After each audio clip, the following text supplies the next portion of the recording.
We are ready to begin, are you? It is nice to come together in this way. We see it as co-creating at its best.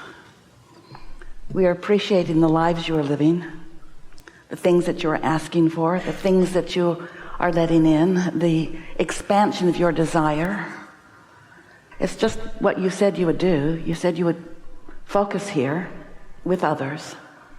And because of the diverse experience with others, your importance is important for us to help you to understand. You, valuable you, with your unique perspective, would come to your unique preferences and decisions and conclusions, not listening for the loudest and not trying to get others to stop wanting what they want, but you to choose from the variety of your earthly smorgasbord what you prefer right now, with an understanding.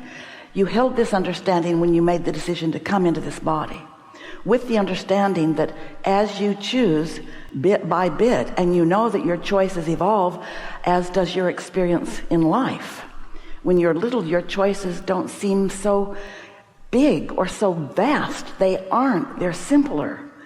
But as you spend more time here with others and with yourself, your choices become more sophisticated. They become more specific, and therefore they become what most humans experience as more complicated, because your focus is not understood.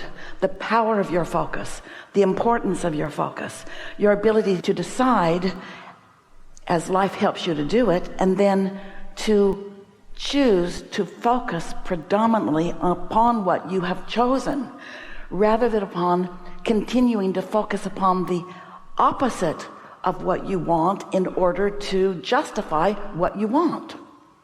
That's what messes most humans up. They live and they prefer. It's easy to know what feels good. It's easy to know kindness and love and appreciation. It's easy to know success and exhilaration and clarity and confidence. It's easy to know those things feel good. It's easy to feel those things are good.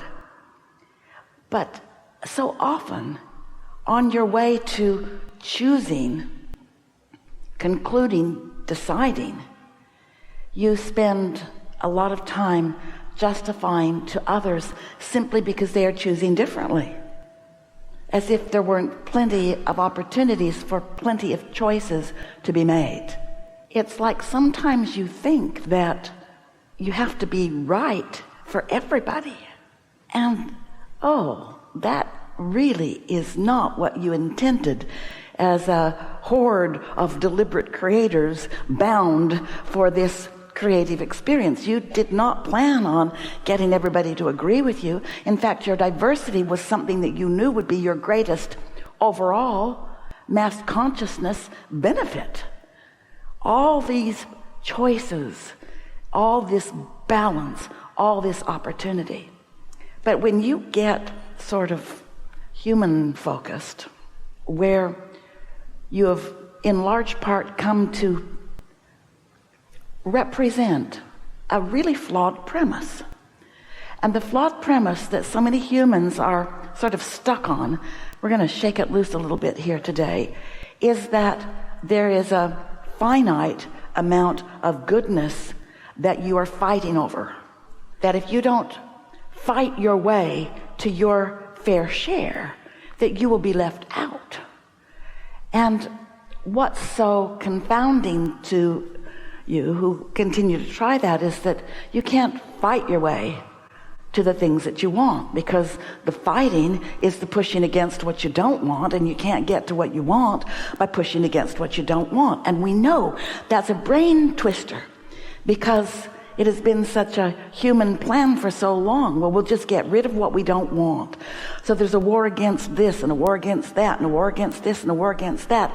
And all of those things are becoming more and more and more, because a war against something means focus upon it, and focus upon it means momentum about it, and momentum about it means more attraction of it.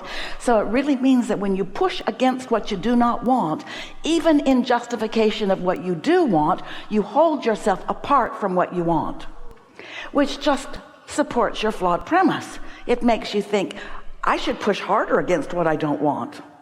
What I don't want is winning. It never will. It isn't, and it never will.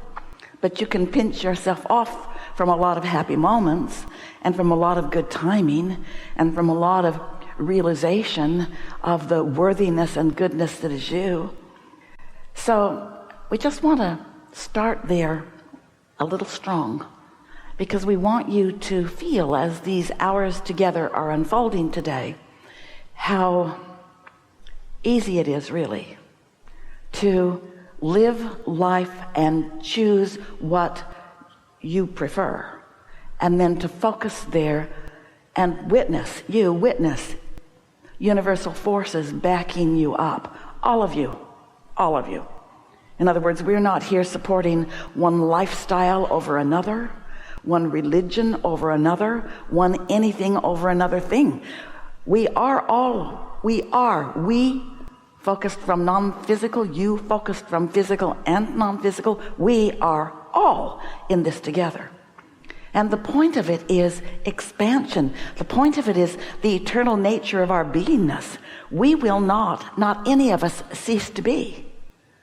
You're not ever going to get it done. You're not ever going to cease to be lively, aware, consciousness. You always are that. The point of it is to be joyful in the being of that, you see. And so, is struggle necessary?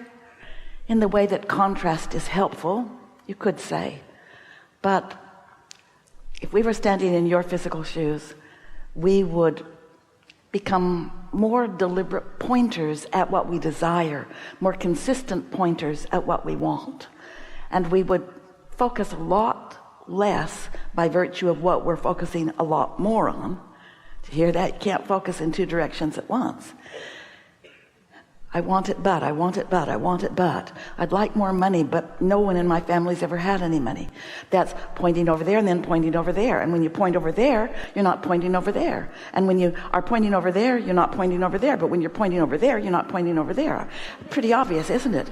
So what waters down what you want is your conversation about not having it yet. And so we could say to you in a very blunt, bold, loud statement, that what is slowing you from a future that you desire is a present that you're complaining about.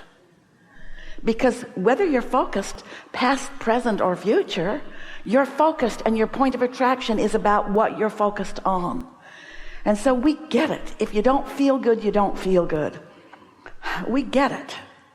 We don't deny that. We don't even think that you should get over that. That's not what we mean at all. We're just saying that the law of attraction is responding to your vibration, and how you feel is about your point of attraction. So if you are afraid, your point of attraction is not letting in the solutions that you want. If you feel taken advantage of, or like you don't have enough money, that feeling of not enoughness that is based upon what you're focused upon about something that may be factual and true right now, keeps you from being in the right place at the right time and rendezvousing with the right experience, even the right idea, to fulfill the things that you want. You are the chooser of your experience. We just want you to understand that you're choosing through your focus, not through your words. Your words do not mean diddly squat. They often reflect how you feel. In other words, ornery words usually reflect ornery feeling, and fearful words often reflect insecure, fearful point of attraction. We're not saying that there's not a connection to it. We're just saying, if you will stop relying on your words and instead pay attention to how you feel, You'll always know where you are in relationship to whether you're letting in what you're asking for or whether you are currently holding yourself apart from what you're asking for. And when you get it, that you are always that defining, deciding factor, you are always the only one that is letting it in or not letting it in, whether it's wanted or unwanted. It feels to you often that someone else is responsible for what's happening to you because you think a lot about them, but it's your thoughts about them that are causing your vibration to not sync up with the abundance and the clarity that you seek.